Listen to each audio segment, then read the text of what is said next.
Іште іркілген ойдың толғағы жетіп, дегбіріңді алғанда, оны сыртқа шығару үшін тыңдар құлақ, өзіңді түсінбесе де, байыбына барып ұсынуға тырысар сана иесін іздейсің. Әзіретберген біраздан бері көңілінде шатқаяқтап, жүйкесін жұлым-жұлым етуге айналған жан сырын, мұқтажын кімге айтарын білмей біршама өре болды. Күндіз-түні жадынан жарты елі ажырамай, санасына желімделіп қалған әлгі ой мазасын алып бірақ бітті.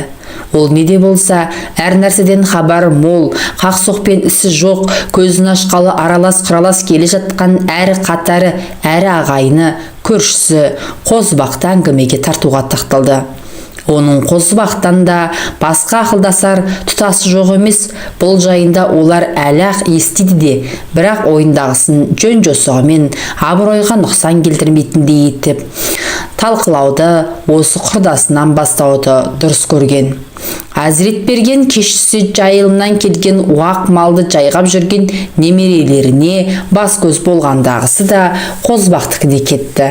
Бұған дейін бұл әңгімені Қозыбаққа айтпай-ақ барып айтуға оқталған сан рет. Алайда мұз үстінде тұрғандай тайғанақтап, кібіртіктеп бір шешімге келе қоймаған. Міне, бүгін жүрексінуін доғарып, ойындағысын ашық жеткізбек. Жаздың жылы, маңдайлы, желпілдеген, желтеңді кешінде Қозыбақ сиыр сауып отырған кемпірінің жанында таяғына сүйеніп тұр екен. Құрдасымен бір күннің ішінде бірнеше рет кездесіп әңгіме дүкен құрысып, тонның ішкі бауындай араласып, құраласып жүрсе де, дәл бүгін Әзіретбергеннің Қозыбаққа тура қарауға батылы жетпеді. Көңіліндегіні дітін айтар сәт туғанда бір түрлі ыңғайсыз күй кешкен Әзіретберген оны шетке алып шықты. Қозеке, айтарымды айтып алсам да, өзіңізден қысыңқылап тұрмын. Қатар болсақ та, бір-бірімізге қалжың айтып, қысыр сөзге бармаппыз. Өз ойыңызды білдіріңіз. Мен ғана шешетін іс емес. Бір қауым елміз. Көмейден шыққан сөзді ел естімей тұрмайды. Басқа ағайындармен де ақылдасармыз. Ең алдымен сізбен ойласып алғанды жөн көрдім, деген Әзіретберген бастапқы кібіртіктеуінен арылып, өзін еркін ұстады. Мұның ешқандай ұятта жоқ, Азеке. Маған салсан құбақып, қалт-құлт етіп кәрілікке жетерде қойған жоқпыз.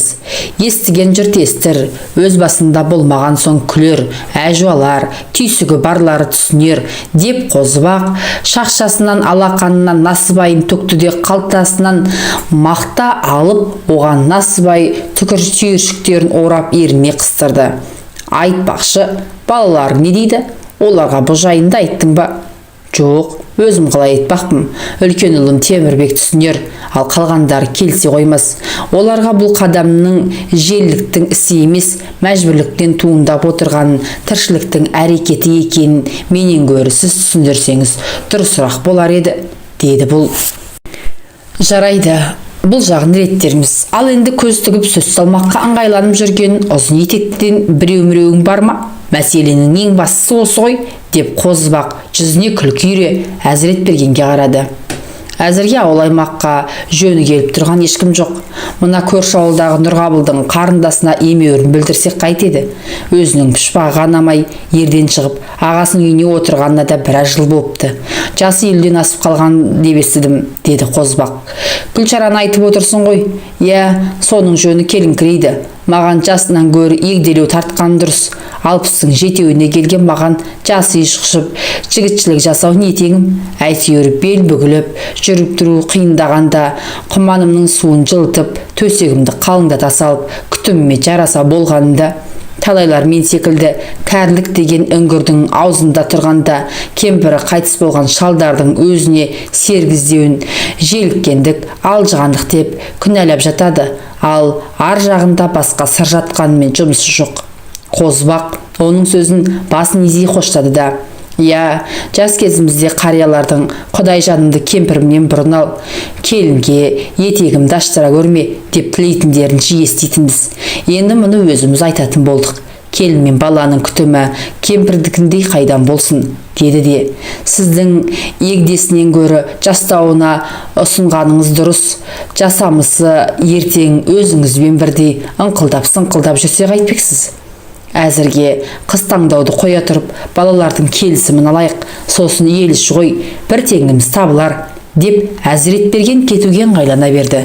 Қозыке, балаларға құлақ қағыс ету сіздің еншіңізде. Оған алаңдамаңыз, әзірге де ақылдасармыз, деп Қозыбақ тұтастан шығарып үнсіз қалды. Әзіретбергеннің шылы бір қызы бар. Кенже ұлынан басқасының бәрін аяқтандырып, көңілі жайнала бергенде, кемпірі бұл дүниеден қайтып, пішайман жеп қалғанды.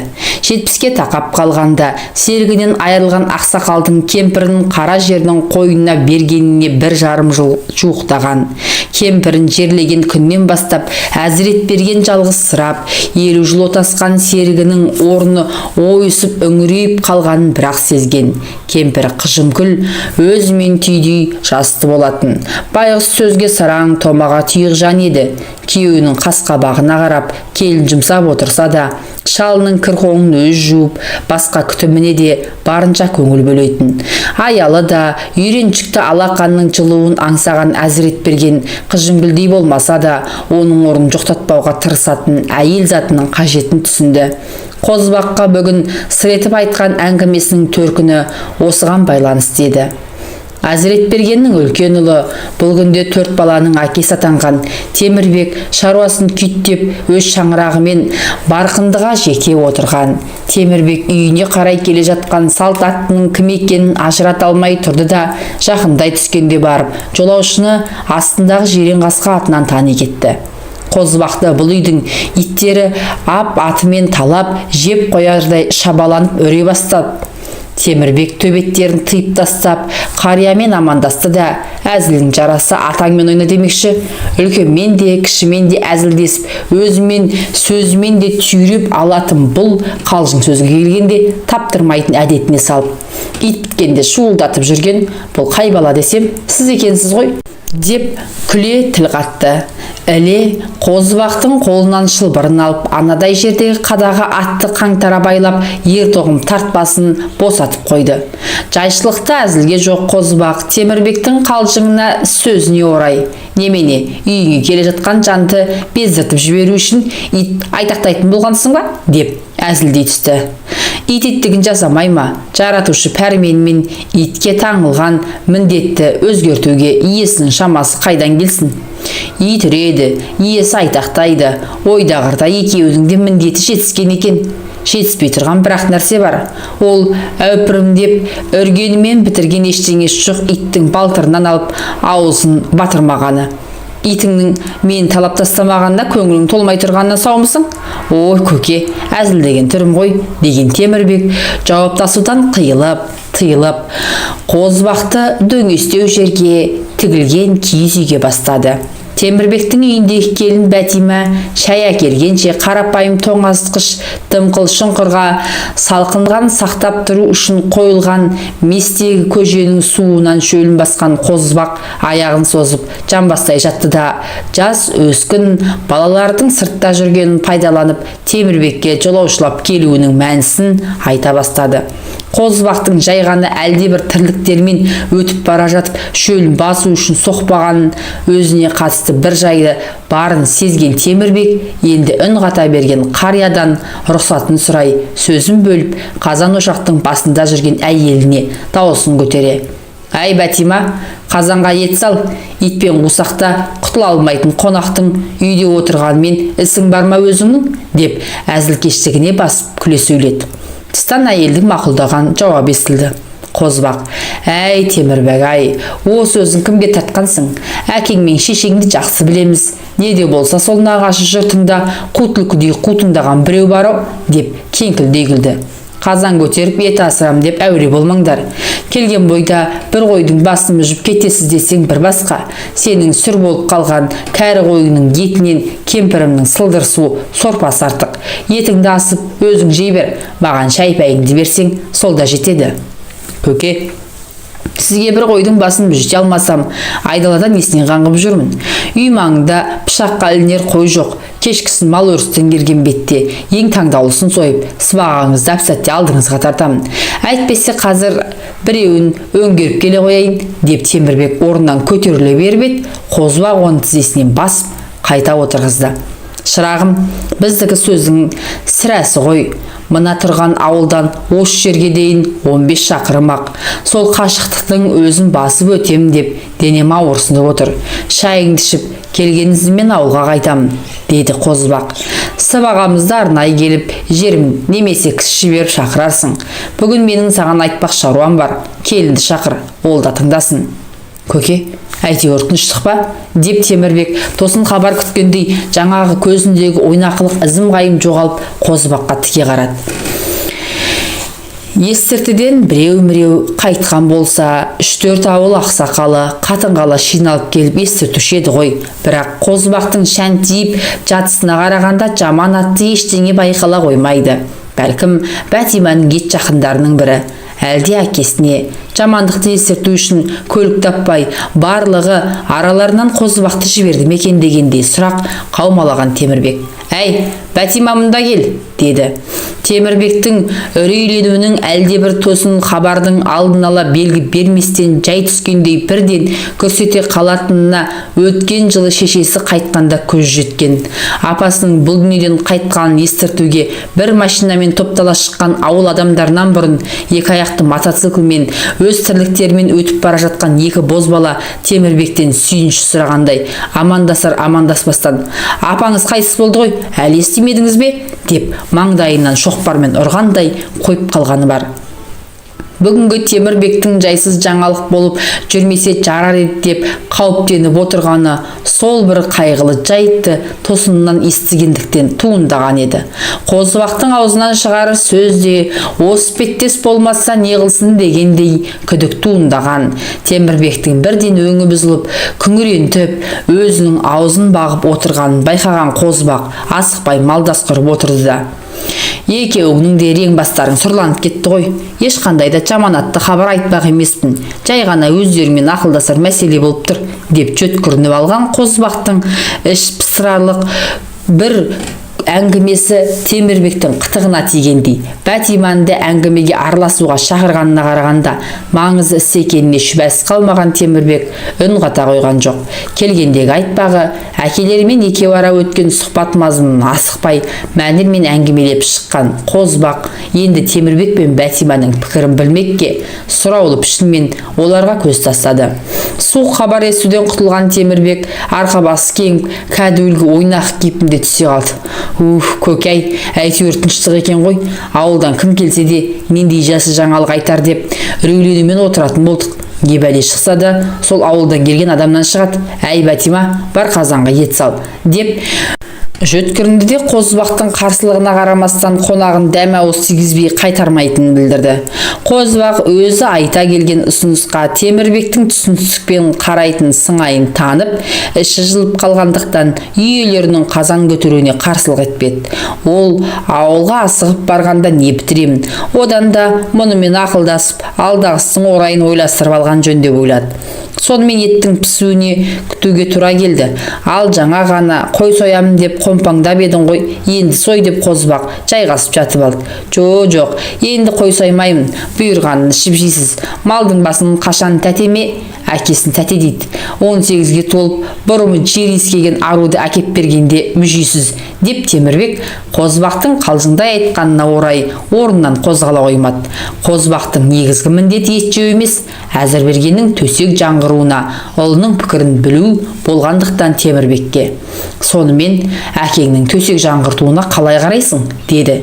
Темірбек сәл қабағын түйді де: «Тәтемнің жағдайын түсінем, өзіңіз білесіз. Қазір ол кісі Оралбектің қолында. Күтім жақсы, қара шаңырақтағы келін жаман емес. Бірақ кемпірдің орны ойсырап қалды ғой. Шешеміздің о дүниелік болғанына жылдан асып қалды. Егер тәтем бас құраймын деп шешсе, сіздердің ұйғарымыңыз да осы төңіректе болса, менің қарсылығым жоқ», деді.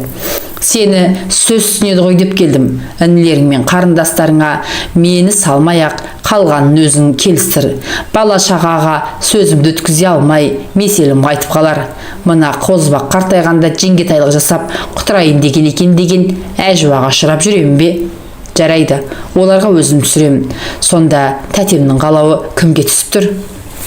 Ол жағын дәл қазір нақты білмеймін. Екінші шешемізді өздеріміз деп таңдайық десеңдер кім ғой дейді, деген Қозбақ қай күнгі Әзіретбергенмен арадағы әңгімеде аты аталған әйелдерді айтпақ еді, бірақ ішінде бір нәрсе іркіліп қалды. Темірбек қарап отырмай қалжыңдасып, біздің шалқытырайын деген екен, болашақ шешеміз бізден, яғни өгей балаларынан жас кіші болып жүрмесін деп кеңкілдей күлді. Тершіген маңдайын сүлгімен сүртпектеп жан бастап жатқан Қозбақ әкеңдікі желіккендік емес, мәжбүрлік. Бурадайын зіркілдер күшіміз болмаса да, Құдайға шүкір, бүгінгі 40-қа келмей жатып бір әйелге шамасы келмей жүрген талайлардан артықпыз. Қазіргінің жастары 30-бай, 40-байларды дүниеге әкеле алмай зорығып жүргенде, 80-бай, 90-байлардың әкесі атанған кешегі қариялардың сарықты, мына біздерді оңай деп тұрсың ба? Жегені шөп шалам, ішкені арақ, жастардан не қайыр? Бұрын бедеу әйелі дегенді естуші едік. Қазір кәзит-пәзитінен белсіз еркек дегенін қаптап кеткенін біліп жүрміз, деді де арнайы топырақ салынған құтыға шырт түкіріп қойды. Түс қайта Қозбақты шығарып салған соң Темірбек әйелімен кеңесіп, ертесіне бауырларына жолықпаққа ауылға жүріп кетті. Оралбек ағасы Темірбекті тыңдап отырды да, сөз саптауыңа қарағанда бұл іске құлшынысың байқалып тұр. Апамның орнын қара жердің қойнына бергеніміз жылдан сәл ғана асты. Былайғы жұрт не дейді? Абыройды да ойлау керек. Тәтемнің күтіміне ұл бала селкеу түсіріп, немұрайлы қарап жүр демекшісің бе? Одан да немерелерінің қызығына батып, тыныш күйінде жүрсе артық емес пе? Не десек те әкеміздің көңіліне қарап, қалауына қарсы келмейік, деп Темірбек бұған келіні ұл бала не айтар екен дегендей сынай көз тастады. Ұл бала, өздеріңіз қалай ұйғарасыздар, мен де соған келсемін. Әйтеуір үлкен үйдегі келін болған соң, атамның күтіміне барынша мән беріп жүрмін. Қария кісінің жайына келіні салғырт қарап, соның себебімен осындай іске баруға тура келді деп жүрмесеңіздер болды, деді. Бұлар сөйлесе келіп, әкелерін қолдап, істі әрі қарай ойластыруды тұтас шешім шығарды. Әзіретбергеннің тілегі бір-екі күннің ішінде-ақ ауыл аймаққа айна-қатесі жайылып үлгерді. Біреулер ойбай не дейсің, Әзіретберген қартайғанда құтырайын депті, атасы қала аузына біткенде қатын аламын деп шала білініп жүр екен десе, екінші біреу қартайғанда келіні мен баласына етегін аштырмайын, өз қотырын өсі қасиын дегенде жетіскеннен желпілдеп жүр ғой деймісің, деді. Осы іспеттес гу-гу әңгіме тыныш жатқан ауылдың түңілігін бір сілкіп өтті. Екі адамның басы қосылса, әңгіменің арқауы Әзіретберген жайында болып, оның есімі жалықтырмас тақырыпқа айналды. Мұны қозғамаса, ішкен асы бойына тарамайтындай. Осындай мазмұндағы әңгіме ауанын Әзіретберген өз құлағымен естімесе де, былайғы жұрттың аузында жүргенін іштей сезеді. Қозбақ Әзіретберген қатыспаған жиындарда ауылдастарына істің мәнін түсіндірген болады. Мұндай ағайын туыстар Қозбақтың алдында бас шұлғып дұрыс екен десе, былайшыға әлденен көкіп шыға келетін. Әзіретбергеннің күндері бала шағасымен бір дастарханның басында отыруға ұялғаннан әзер шыдап, тығырыққа тірелгендей күйде өтіп жатты. Төркініне жеткен хабар Айманның жүрегіне оқтай қадалып, анасынан айырылып, онсыз да қам көңіл шерменде күй кешіп жүрген мұны тұтқырып тастады. Әкесіне тіке қарап, сөз салғаластырып көрмеген Айман анасының орнын өзгеге бастырмау қажеттігін айту үшін бауырларына жолығуға төркінге келді. Айманның бұл келісінің мәнісін әдегеннен ұға қойған Әзіретберген қызының ауладан кіріп келе жатқанын көрген бетте-ақ өзін кінәлі жандай сезініп, көзіне тура қарай алмай тасқақтай берді. Әке мен қыз аман есек сұрасып тұрған сәтте бұрынғыдай емен жарқын шүйіркелесіп кетпеді. Сағынысқан көңілінің әсерінен қыз әкеге еркелеп, әке қызының маңдайынан иіскеу тәрізді өздері үшін жарасымды қауышу әдеті бұл жолы қайталана қойған жоқ. Дегенмен әке ниетіне қарсы Айманның ішкі сарайындағы өлі түрегелген қатқыл пікір жуасыңқырап, сол заматта ғана жаны ашу сезіміне ұласқандай болды. Әкесінің баяғыдай емес, бірте-бірте шөгіп бара жатқанын, денесі еңкіш тартып, кәрілік жағалауына таяп қалғанын ойлап, қыздың көкейін тескен әлгі үзілді-кесілді қарсылықты пікір әлсіреп, Айманның әлгі жайтқа қатысты оң көз қарасы қылаң беріп қалған. Төркініне дедектете сүйреп келген істің желісін бауырларымен бірге төрт көздері түгел отырғанда талқылаудың реті келе қоймағанын білген Айман не де болса кіші ағасы Оралбек пен жеңгесіне өзінің көзқарасын айтудың сәтін күтіп төргі бөлмеге жеке қалды. Темірбек өз мекенінде, ал кішісі Құралбектің соңғы емтиханын тапсырып келуіне 2-3 күндей уақыт бар. Ішкі бұлқынысын бауырлары мен жеңгелеріне түгел ақтармақ болғанымен екпінді басыңқырап қалған Айман көкемнің жер ортасында ауғандағы мұнысы несі, біздің көңілімізге қаяу түсірем деп ойламай ма, деді ағасына тіке қарап. Ұл бала қалыс адамдай үндеген жоқ. Қайын сіңлісін қоштайын десе, атасы мен қайын ағасы қайшы келетін болып тұр. Ал оны жақтамайын десе, қарияның күтімнен қашқанын дер деп үнсіз қалды. Дегенмен пиғылдың түпкі төркінінде атасын жақтар ниеті жатқан еді. Бұл пейілдің атасының кір қоңына басқа жағына қараудан құтылып қалам деген ой емес, үлкен кісінің жай күйін шын болмысымен түсінуден туындаған-тын. Қарындасының сұрағы өзіне бағышталып отырғанын Оралбек білді де жөткірініп, мен осы әңгімені алғаш Темірбектен естігенде аз-кем қысылып едім, бірақ ол қолдап, құлшынып тұрғандықтан ештеңе дей қоймадым. Біз қаншалықты өзіміздікін дұрыс деп есептесек те, бір жағынан көкеміздің көңіліне қарау бәрінен де маңызды, деді. Көңіліне қарау дұрыс шығар, бірақ кеше ғана ортамыздан кеткен анамыздың орнын әлдегімге беріп қоймақпыз ба? Ең болмаса араға 2-3 жыл салып барып, бұл іске ден қоюға болар еді ғой, деді Айман. Оралбек, сен отбасыңа ескіріп 2-3 күнге осында қала тұр. Мен 1-2 күнде Құралбек келеді. Ертең Темірбек ауылға ат басын бұрып қалар деп отырмын. Сонымен бәріміз ақылдасайық, деді. Жарайды, 2-3 күнге қала тұрайын, онсыз да енеме жай жапсар түсіндіріп кеткемін, деді. Әзіретбергеннің кіндігінен тараған перзенттерінің барлығы араға бірер күн салып қара шақыраққа жиналды.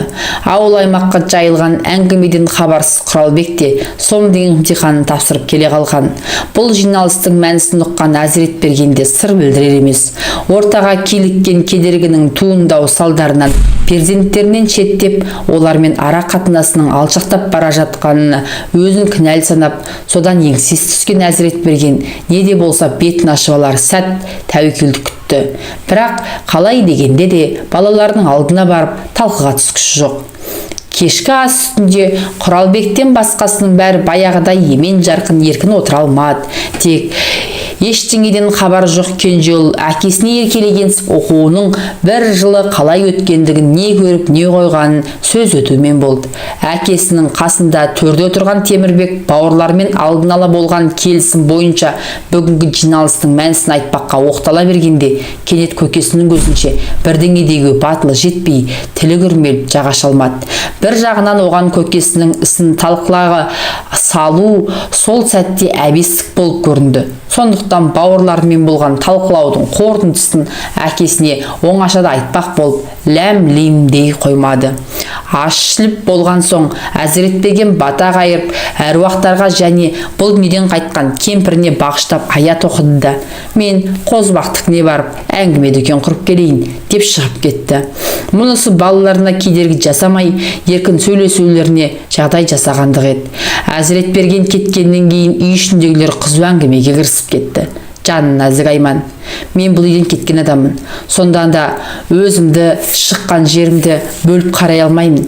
Көкеме айтып райынан қайтарыңыздар, апамның құлағын шулатпай, көрінде тыныш жатқызайық, деді ағаларына алма кезек қарап. Көкесінің төзек жаңғыртамын деген енді естіген Құралбек екі ағасына кезек көз тастап, бұл қалай? Жоқ, бұлай болуы мүмкін емес. Апамыздан айырылып, әлі көзіміздің жасы кеппей жүргенде өзгені босағадан аттатып, өгей шешемен қайнығымыздың ортағын бөлісіп отырамыз ба? Деп шыж-быж болды.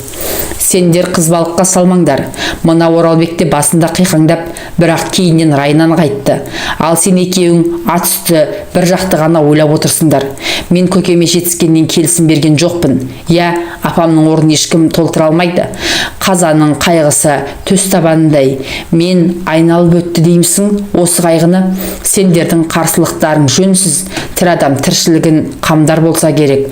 Шаужайға жармаспай қайта ризашылығымызды беріп, жанында тәнді еңкіш тартқан көкемізді кәрі қойдың жасындай ғұмыр қалғанда қолтығынан демей берейік, деп Темірбек бауырларына екпін баса сөйледі. Оралбек, сен мені тете өскен Оралбек Темірбекке сен деп айта беретін. Жаңа кейіннен ләмлейм деп қоймады дедің. Мен не дейін? Бәрін сен, көкем, Қозбақ көке үшеуің шешіп қойыпсыңдар ғой. Шын мәнінде мен бұл іске араласқым келмейді. Үлкен үйде мен қалдым. Демек көкеміз бас құрар болса, өгей шеше менің қолымда тұрмақ. Одан арғысына өздерің де қатыстарың шамалы. Қысқасы, үлкендердің ұйғарымына мойынсынайық, сөйтіп шеше таңдайық деді. Сіз қалайша бұл іске араласқыңыз келмейді? Қызық екен, өгей шешемен бір шаңырақтың астында тұратын болғандықтан енді бұны сіз шешпейсіз бе? Деді Айман. Оралбек үнсіз қалды. Кіші ағасының да дүдәмәл күйде жүргенін аңғарған Құралбек оны Темірбекке қарсы қою үшін: Оралбек аға, отбасы болғандықтан ұрыс керіс тәрізді келеңсіздік болмай тұрмайды. Көкемнің көңіліне қараймыз деп, ертең күні ол кісіні екі оттың ортасына итеріп, тығырыққа тіреп қоймаймыз ба? Деді. Оралбек, шынында қыңыр қылығы сойдиған, шайпау мінезі жан болса қайтеміз? Қарындасы мен інілерінің басымдыққа ие болып бара жатқан оларға тоқтау салмақ ниетте Темірбек. Алдыңғы уақытта не боларын ойлаған да жөн. Бірақ не десеңдер де, менің бір білерім, кәрі қойдың жасындай ғұмыр қалған көкемнің көңілінен шығу. Айтпақшы, жаман айтпай жақсы жоқ. Әкеміз олай-бұлай болып кетсе, соңында қалған сормаңдайлы әлгі болашақ өгей шешеміз қайда қалмақ? Біздің үйге сіңісіп, үйренісіп кетуі қиын ғой. Бұл жағында қаперге алған жөн. Бұл жайтқа қатысты ешкім пікір айта қоймады. Кенет Құралбек: егер көкеміз кішкентайлы болса ше, деп балыққа салғандай қойып қалды. Бұл сөз алма кезек жауаптасып отырған бауырларды сәлде болса жымыңдатып үй ішіне жылдеп әкелгендей болды. Темірбек: көкемнен қалған мал мүлікке ортақтасатын мұрагер шығып қалама деп қорқып тұрсың ба? Деп інісіне күле сөйледі. Олар ду күлді. Үй ішіндегілердің көңілденген сәтті пайдаланған Оралбек: осымен бұл әңгімеге нүкте қояйық. Негізгі шешімді үлкендер жағы өздері шешсін, деді. Айманның әлгінде ғана бет жүзіне ойнап шыққан жымиыс сап дейіліп: мен не десеңдер де қарсымын. Апамның орнында әлдекімнің жүргені ішкі жарамды одан сайын тырнай түсетіндей, деп көз жасына ерік берді. Қарындасының жасаураған көзінен анасына деген сарғайған сағынышын аңғарған Темірбек әңгіме желісін көп соза бермей, осы да жетер дегенде үнсіз қалды. Ертеңіне кешкі әңгіме барысында әкесіне бұрмалаңқырап, оның жүрегінде жылылықты ұялата Темірбек іле Қозбақтікіне жоқты. Қозбақ көздеп жүрген басы бос 2-3 ұзын етектінің жай-жапсарын Темірбекке хабар берді. Ал Айман әкесіне айтпақ арман мұңын қазақ қызының ибалы ұяң мінезінің себебінен айта алмай, шарасыз күйінде үйіне қайтты. Екідай күй кешіп жүрген Оралбек әйелі ұлбалаға қарап: көкем үйге бір шүйке бас кіргізсе, қолыңды ыстық суға малып, арақатқа бататын болдың, деп әзілдегенсіді. Ұлбала: мен болашақ өгей енемнің мінезі жайлы, жасы өзімнен үлкендеу болса деп тілеп жүрмін. Айтпақшы, шүйкебастың күйеуі атам болғандықтан үкіметтің билігі өгей енеге өтетін шығар, деп күлді. Тізгіннен айырылар күн жақындағанда пұшайман жеп жүрсің бе? Деп Оралбек шымдап өтті. Үйшілік тірлікті дөңгелетіп кетсе, жағаласып нем бар? Деп ұлбала жымиып жауап берді.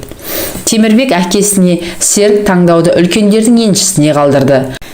Қозбақ алдын ала берілген жоспар бойынша Әзіретбергенге әйел іздеуге кірісті. Қозбақ ауылға келген автобустан түсіп қалды.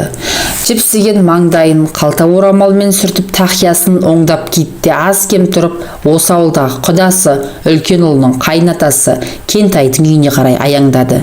Кентай үйінде екен. Мән жайды оңаша сөз еткесін екі құда кештетіп Нұрғабылдікіне баруды ұйғарды. Кентай Нұрғабылмен аталас, демек Қозыбаққа да бөтен емес. Оған қоса жастар да шамалас, өлім жітім той-томалақтарда жолығысқанда сәлемдер түзу. Бұл ауылға енгенде Нұрғабыл есік алдында насыбай түйіп отыр екен. Ол құдаларын көріп, асай мүсейін жинастырды да орнынан тұрып қарсы алды. Тоғырынан тая қоймаған Нұрғабыл шапшаң қимылдап, кемпіріне дауыстап қонақ келгенінен белгі берді. Өзі бұларды бастап үйге кіргізді. Мұнтаздай таза әр жинақы үй ішінен пысық келінмен бейлі бүгіле қоймаған кемпірдің қолтаңбасы анық аңғарылып тұр. Бұлардың үстінде Нұрғабылдың қарындасы Гүлшара кіріп, аман есендік сұрасып жатқанда Қозыбақтың іші қылп ете қалды. Бойын тез жинап алды. Жеңгесінің тұсын ала бере жайғасқан Гүлшараға қарағанда Қозыбақ оған әзірет бергеннің көңілі сөзсіз толатынына күмәнданбады.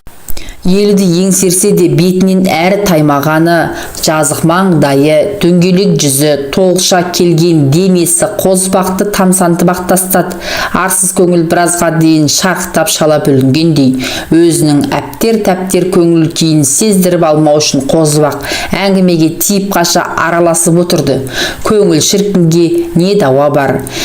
Әдемілік пен жарасымдылыққа кім құмартпайды? Тәні қартайса да, жүрек жас күйінде қалады деген расау. Нұрғабылдың кемпірі мен Гүлшара аз кем отырған соң бөлмеден шығып кетті. Қазақта үйіне келген кісіге кім де болса неге келдің деп сұрамайды. Шаруасын әдегенмен айта ма, жата, жастана, кейін айтама өзіне байланысты. Нұрғабыл бұл екеуінің келісіне бір сыр бар екенін әу баста сезсе де ештеңе дей қоймады. Келгендегі тірліктерінің ұзын ырғасын өздері бастасын дегендей. Кентай мен Нұрғабылдың жастары шамалас, ал Қозыбақтың олардан 2-3 жас үлкендігі бар. Әрнені сөз еткен үшеуі ендігі кезекте негізгі шаруаға көшкенді жөн санағандай аз кем үнсіз қалды да Кентай нымшасының өңіріндегі түймелерін шешіп, жамбастап жатқан жерінен оңтайлана молдақсытып отырды да: Нүреке, үйде тынышқана жатсам, мына Қозыкең келіп бір әңгіменің ұшын хабарлады. Өзім де сасып қалдым деп өзінің моған қатысы жоқ екенін айтты. Ендігі сөзді Қозыкеңге берейін, ішіндегі сынақтарсын. Қозыбақ: Нүреке, сізге арнайы келіп отырмын. Мендік қолқа қаншалықты әдепке сай келерін төп басып айта алмаймын. Өзіңіздің бөтен еместігіңізді ескеріп, көкейімдегіні бүкпеймін. Кәрілікке жеңіліп, осы күнге дейін жиған терген ақылдың бәрін шашып алмауға бастап, тіршіліктің аңдылығы шығар арнайы келіп отырғаным. Менің айтпағымды жөнсіз десеңіз, онда алжыған деңіз. Менімен қатарлас ағайыным әзірет бергенді білесіз. Былтыр кемпірі өлген жаназаға қатыстыңыз.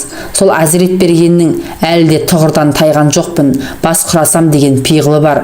Мәймін көліңмей турасына көшсем, сіздің қарындасыңыз Гүлшара келісім берсе, оны ендігі алған өмірінде серік етпек ниетте. Келісімнің мәнісі осы, деп тоқтады. Нұрғабыл қозғалақтап: Бұйымтайды айтудың сөкеттігі жоқ. Қарындасым отбасын құрмады. Қазір жер отарсан тақап қалды.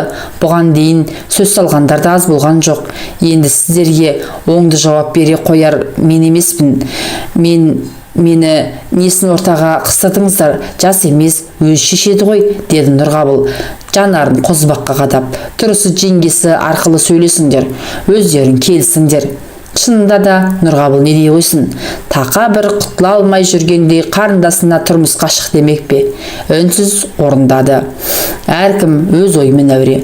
Нұрғабылдың жанын Гүлшараның тағдыры аз қинаған жоқ. Байғұс қыздың өмір жолы бұрылып келіп өз ауласына тірелгенде мұның бойын ауырлық басқан. Гүлшара мұғалімдікті бітірген соң теңіне қосылғанды, бірақ бала көтермей, ақыр соңында 10 жыл отасқан күйеуімен ажырасқан. Содан әке шаңырағын ұстап қалған үлкен ағасы Нұрғабылдың қолына келген. Осылайша Гүлшара бөлек тұруға реті келсе, тағы біреумен көңіл жарастыруға көңіл шаппағандықтан, әрі жеңгесінің жайлылығын ескергендіктен қаңара шаңырақта тұрақталуды қолайлы көрген. Міне, өз шыққан шаңырағына қайта оралғалы ғұмырының 20 жылы жәукемделіпті. кетті. Осы аралықта Нұрғабылдың балаларына қарап, ағасының ортаншысы Серікті өзіне икемдеп, үй ішімен жарасымды қарым-қатынас орната білді. Ауылдағы мектепте мұғалімдікке орналасып, тапқан еңбек ақысын ортаға салатын. Осы беттес жағымды жайлар, ара қатынас ауаны бөлек болып тұруға, сөз салып келген өзге біреуге тұрмысқа шығуға мәжбүр ете қоймаған. Оған бұған дейін сөз салғандар да жетіп артылады. Бәрінің де меселін қайтарды. Әйел өлген немесе ажырашқандардың да меселін қайтарған. Қозыбақ кешкі автобуспен қайтып кетті. Гүлшараның қимыл қозғалысы, жүріс-тұрысы жол бойы қарияның көз алдына қайта-қайта келе берді. Ибалы дене бітімі келісті. Елуге келсе де кім-кімде бір қаратпай қоймайтын реңі, бірақ бала сүю қызығынан қалып, өз алдына түтін түтете алмай ғұмыр кешіп жатқан әйелге аяушылық оянған Қозыбақ терең күрсінді. Көрікті жүзін бұлдап, еркек кіндіктіге әмірін жүргізбей, өсек сөзге ілінбей, төсек қызығына бой алдырмай, нәпсін тізгіндей білген Гүлшараға бұдан бұрын Әзіретбергеннен әлдеқайда жасы әрі дәулетті кісілердің сөз салғанын білгенде, бұл Қозыбақ осылайша әуреленбес еді-ау. Қозыбақ араға 3-4 апта салып, тағы 2-3 жерге тоқталды, бірақ олардың бірде-біреуі оңды жауап бермеді. Кедергі көп. Ең бастысы Әзіретбергеннің жасы келіп қалғанды. Үміт оты сөне берген соң Әзіретберген райынан қайтқысы келген. Мұнысын Қозыбаққа жеткізіп көрбеді. Ол: әзеке, жұрттың бәрі құлағдар естіп қойған. Енді кері шегінбелік, қалайда біреу табамыз деп көндірді. Әзіретберген: Қозеке, өзіңді көп әуреледім, осы да жетер деп қарсыласып бақты. Дегенмен екеуі ара кеңеске келіп тағы бір рет бақсынасып көрмек болды. Кемпірінен сұрастырып білуі арқылы жеткен хабардың ауанын естіп Қозыбақ Сы деген ауылға жортартты. Мұнда да Қозыбақтың таныс тамыры аз емес. Екі ауылдың арасы айдамал демесең автобуспен бір күн ары бір күн бері жол. Қозыбақтың бұл жерде түп нағашылары бартын. Өзінен жасы үлкен нағашысы Сейіт Женшардың келісінің мәнін ұққаннан кейін оңаша әзілге шеңдіре: бәсе, көптен бері әтізін салмай кеткен Женшарым арнайы келген бе десем, қыз іздеп жүр екен ғой, деп күле сөйледі. Үйіңде бағаны Әзіретбергенмен табақтас болып едім, бұлай жаман кісі емес. Менің Женшарым жаманды жанына жолатпайды ғой. Мұнда жалғызілікті әйел тұратынын кімнен естідіңдер? Елші ғой. Жігітшілік қырып жүргенге қарағанда бір өзенді арнасынан аунатуға әлі қуатың бар-ау, деп Сейіт әзілдеді. Сәке, қайбір қуат қалды дейсіз, ағайындық танытудың әрекеті ғой, деді Қозыбақ. Сейіт Қозыбаққа қолқа салмақ жесір әйелдің өмірінен хабар етті. Сенің жолықпақ адамың осы Нұрайша, бізбен ролас, жасы 50-ге іліңкіреген болуы керек. Есіңде ме? Осыдан 20-25 жылдай бұрын осы Кеңшардың директор қызметін атқарған Тарабек деген жігіт бар еді ғой. Міне, бұл соның қызы. Әкелер ерте қайтты. Шаңырақтарынан береке тайып, бес бие саусаң да сабаға қымыз толмайтын жайт осылардың басына орнат. Тарабектің бала-шағасы жан-жаққа шашырап, бас құралмай кетті. Әке шаңырағына иелік етер 3 ұл бола тұрып, бәрі үлкен үй, қара шаңыраққа жолақысы келмеді. Кейіннен ел жұрт ағайын туыс араласа жүріп, ортаншылы Торайды сопитып жалғыз қалған шешесіне қарауға қаладан көшіріп алып келген. Бірақ Торай ауыл өмірін менсіңкіремеді. Қипақтап жүрді ме, 1-2 жыл артқа салып, шешесін алып қайтадан қалаға көшіп кетті. Даңғараған 5 бөлмелі үйін, қора-қопсын сатып кетті. Сол тұстары Нұрайша тұрмыста болатын. Күйеуімен 7-8 жылдай отасып, әлде бір себептермен ажырасып, осында көшіп келген. Ауыл аймақ көптеп көмектеп 3 бөлмелі қарсы есік там салып берді. Шешесі баласымен бірге қалаға көшіп кеткенде көз жұмған. Қазір бауырларымен байланысы онша емес. Қолында 5-6 сыныпта оқитын бір қызы бар. Екеуі тұрып жатыр. Тұрмыстары төмен, бірақ қарақан бастарын біреуден ілгері біреуден кейін дегендей асырап жүр. Оған сөз салушылар аз болған жоқ, бірақ олардың біріне де оңды жауап бермеді. Сен оған құр босқа сөзіңді шығындайсың-ау, әуреленесің, деп Сейіт Женшарына сұраулы пішінмен көз тастады. Қозыбақ: Нағашеке, ақыры келіп қалдым, тонымды алып қалар деймісіз? ертең мен ертіп барыңыз деді. Сейіт Қозыбаққа әппақ сақалын желп-желп еткізіп жесір әйелдің үйіне тізбектеліп барудың ыңғайсыз екенін, одан да сыпайы түрде кемпір арқылы тіл табысу қажеттігін ескертті. Қозыбақ бұған келісті. Сейіттің кемпірі Күләй көп ұзамай Нұрғайшаның кештетіп осында келетінін, әңгімелесетінін жеткізді. Кеште Нұрайша үйге кіргенде Сейіт, Күләй, Қозыбақ үшеуі төргі бөлмеде отырған. Сейіт: «Қарағым, мұнда не үшін келгеніңді мына жеңгең арқылы өзің де біліп отырған шығарсың».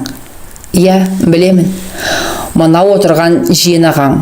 Өздерің сөйлесіңдер, мен араласпайым», деді де Сейіт тысқа шығып кетті. Күләй: «Қарағым, біздікі жөнін айту. Рас, бұған дейін ықылас білдіргендер кездесті, бірақ түрлі себептер жолыңды бөгеген шығар. Енді өзің би, өзің хан болатын жеріңнің реті келді». Жүзін төмен салып отырған Нұрайша барлай қараған Қозыбақ оның сыртқы кейпінен ақ тұрмыстың жұпынылығын, жұтаңдығын байқады. Ал қара торы күн қақтаған рабайына түскен әжімдер жастыққа тән шырайын келмеске жіберіп өшіруге айналғандай. Жалғыздықтан шеткен шапасын бас білген тайдай жуастып тастаған тағдыр тауқыметін қайта жаңғыртып Нұрайшаның өзіне тізбектей айтып берсең, көз жасына ерік берер дауасыз. Келісті мүсінмен бойға біткен сұлулық қанша қартайсаң да өзіңді нышанын кішкене болса да сақтап қалатыны бар емес пе? Сол секілді Нұрайшаның сұғанақ көзді бір қаратпай тынбайтын әсемдігін уақыт тозаңы көмкергенмен, бірақ көкейінен шығармапты. Бұл сұлулығы аз кем сақталған екен. Әзіретбергенге беттің әрінен гөрі ішкі сарайдың әдемілігі, түсіністігі мен өзіне серік боларлықтай қабілеті бар жан керектігін жақсы білетін Қозыбақ әзірге сөздің соңын бағып үнсіз отыр. Күләйдің оң жамбасынан ала жайғасқан Нұрайша жұмсағыммен: «Шынымды айтсам, сіздердің бұл өтілдеріңізге немқұрайлы қарай алмай тұрған жайым бар. Сізді жұмсап отырған кісінің отбасы хақында сөз етіңізші. Тек ақиқатын айтыңыз», деді. Қозыбақ Әзіретбергеннің жай-күйін, отбасы жөнінде бар білгенін, тілінің майын ағыз айтып шықты. Нұрайша: «Мені толғандыратыны ол кісінің жасы келіп қалғаны. Өмір бар да өлім бар. Алда-жалда олай-бұлай болып кетсе, оның ұл-қыздары мені қабылдай қояр ма екен? Орта жолда қаңғып қалмайын ба? Оның үстіне бой түзеп қалған қызыма, әлгі шаңырақтың балаларына сіңісіп кету қиын ғой. Осы жағы да ойландырады. Әзекеңнің әлі белгілі белі бүгіле қойған жоқ. Балалары мен келіндерінің де оған деген құрметі ерекше. Рас, сен жассың, ол егде тартқан кісі. Дегенмен сені мазайлайтыны ол жайттың бәрін реттеуге Әзекеңнің өреш жетеді. Бұл тұрғыда біз өзара кеңескенбіз. Балаларының барлығы үйлі жайлы, кенжесі ғана бас құрамаған. Онысы қалаға үйір, сонда қаламақ ниетте. Ал қызыңды ешкім сыртқа теппейді, деп Қозыбақ икемге көнер ниетте әйелді қолдан шығарып алмауға тырысып бақты. Тақырып әжептәуір талқыланғанмен, Нұрайша тарапынан нақты шешім айтылмады. Ол 2 аптадай мұрсат сұрап, қабырғасымен кеңеспек болды. Жауабын Күләй ақылы айтпақ. Қозыбақ ертеңіне түс қайта ауылына қайтып кетті. Артқы қалай шешілетінін әзірге белгісіз әңгімені көкейге алып кетті. Бірақ үміт бар. Нұрайшаның жасым ұлғайып келеді. Қызымда бойы жетіп тұр. Бұл өсіп келеді. Ертең тұрмысқа шыға қалса, барған жеріне мені өзімен бірге қалай алып барады? Болашақ күйеу бала қызымның дегеніне көніп, мені қолымда тұрады деп сеніммен айта алмаймын. Күйеулікке көне қоймас. 4 қабырғаға қамалып жалғыз қалудан артық азап бар ма? Бел бүгіліп, еңсе еңкіш тартқанда жаныңа демеу болар. Мұңыңды бөлісер біреудің қажеттігі күн өткен сайын айқындалып келеді деп күрсінуі Қозыбақтың әзірге Әзіретбергенге жеткізер жалғыз ғана жылы хабары. Сол жылы қыстың алғашқы айында Әзіретберген Нұрайшаны көшіріп алды. Өгей шешесі бұлардың табалдырығын аттаған күні әкесінің қуанышты реңі, бойындағы құлшыныс талабын, жай күндері біліне бермейтін басқа да жағымды құбылыстардың қылаң беруін Темірбек жазбай таныған. Нұрайшаның өз табалдырығын аттау құрметіне арналған жиында Әзіретберген қанша жерден өзін сабырлы ұстап, әлгі өзгерістерді сыртқа білдесе де, онысын тұтастары анық аңғарды. Бірде екілі қатарлары Әзіретбергеннің бойындағы серпілісті сезгендікте болар. Бота қалжыңмен оны шымшылап алуды ұмытпаған. Бірақ Әзіретберген өзіне бағышталған әзілді сөздерді көңіліне алмайтындай халде еді. Дене бітімі толықсыған, елуге келіп қалса да қатар құрбысын, шалшауқанды жарасымды қылығымен сезімін қылықтар қауқары бар Нұрайша Әзіретбергеннің тоқ көңілмен қарауы Темірбектің көңілін жайландырған. Бұл үшін әкесінің дегені орындалса болғаны. Темірбек Қозыбақтың кемпіріне, әкесі мен өгей шешесіне төсек орынды оңаша жайлы етіп салып беруді жеңгелер арқылы жеткізді. Қозыбақтың кемпірі Жамал ымырт үйірлеу өзіне жүктелген міндетті орындап, Әзіретберген мен жас келінге белгі берді. Түн ортасында оянып кеткен Темірбек көрші бөлмедегі әкесінің ақылап үкілегенін, қимыл қозғалыс сыбдырын құлағы шалды да, жүзі шыдамай, аяғының дыбысын сездірместен тысқа шығып кетті. Осы сәттер Темірбектің көкейінде жүрген жұмбақтың шешімін тауып бергендей. Бөтен ортаға, бейтаныс отбасына Нұрайша жатырқа енгенмен келе-келе қалыптасып, бұрыннан осы үйдің бір мүшесіндей сіңіп кетті. Оралбектің мектеп жасындағы ұл қыздары Нұрайша апаларының соңынан еріп келген өгей әпкелеріне бауыр басып, бір-біріне іш тартысып, жатысына қойған жоқ. Шаңырақтағы ірі бастылар өз балаларының кіршіксіз көңілін өгей бауырларына бұрғызып, олардың бір-біріне деген туысқандық сезімін орната білуге ықтияттықпен зейін қойған. Осылайша үлкендер жағының түсінісуі санасына сіңген сайын, олар өздерінің туған бауырлар екендігіне шүбәлері де қалмағандай.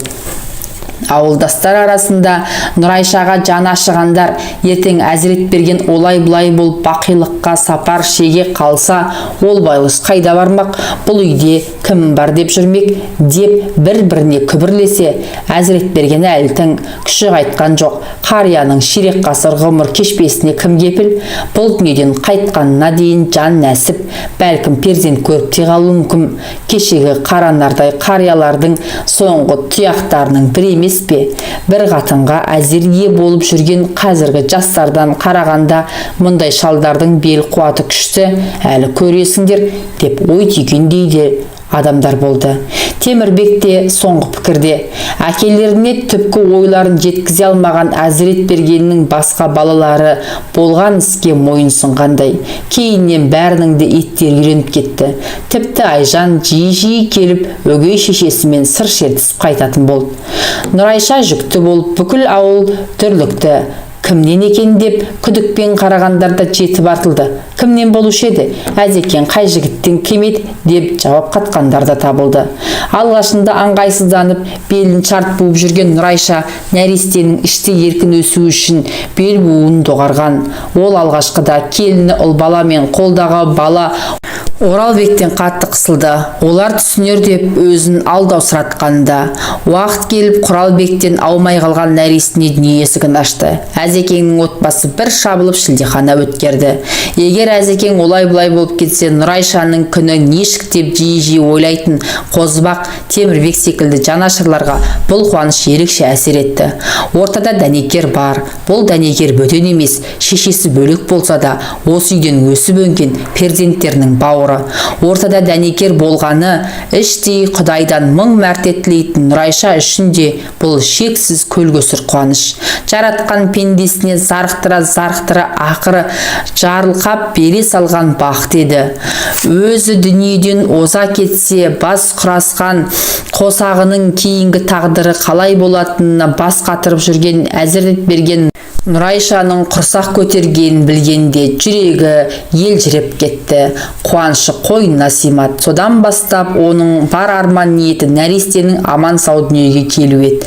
Міне сол дітте орындалды. Жарасымды отбасы араға 2 жыл салып Әзіретбергенді бақилыққа шығарып салды. Жүрек бірден бүлкілді қимайтын тоқтаған. Жүрек дегеннің ашуы қатты ғой, қаһарына мінсе, ал ендеше деп кенеттен тоқтай салады. 69-ына шыққан қария түгірі 30-ында қолына орағын енді алып 40-тың қырқасына қырман тартам деп сайланып жүрген жігіт ағалар да жүректің зорбалаңынан кетіп жатыр емес пе? Оралбектің қолында қалған Нұрайшаның ендігі тағдыры кезінде араға түскен Қозыбақты мықтап ойландырды. Сондықтан да Қозыбақ Әзіретбергендің перзенттеріне, өгей шешесіне бір рет қырын қарамауды тапсырды. Мұны әке алдындағы парыз екендігін қатаң ескертті. Ауылда өскен ауыл баласына тән ибалы мол Оралбек өгей шешесіне әкесінің тірі кезінде көрсеткен құрметін үдетпесе бәсеңдеткен жоқ. Әрине, шалының үңірейіп қалған орны Нұрайшаны езіп тастады. Кейін бәрін қойып төркініне тартып кеткісі келетін.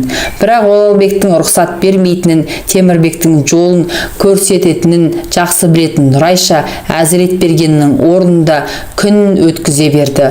Осы әлетте өз алдына бөлек шыққысы келетін бір реті келгенде Қозыбаққа ескерткен, бірақ Нұрайшаның бұл әрекетін ол қолдай қоймаған. Өгейлікті сездірмеуге тырысқанмен бәрі де көкірек қуысында сайрап тұратынын қайтерсің.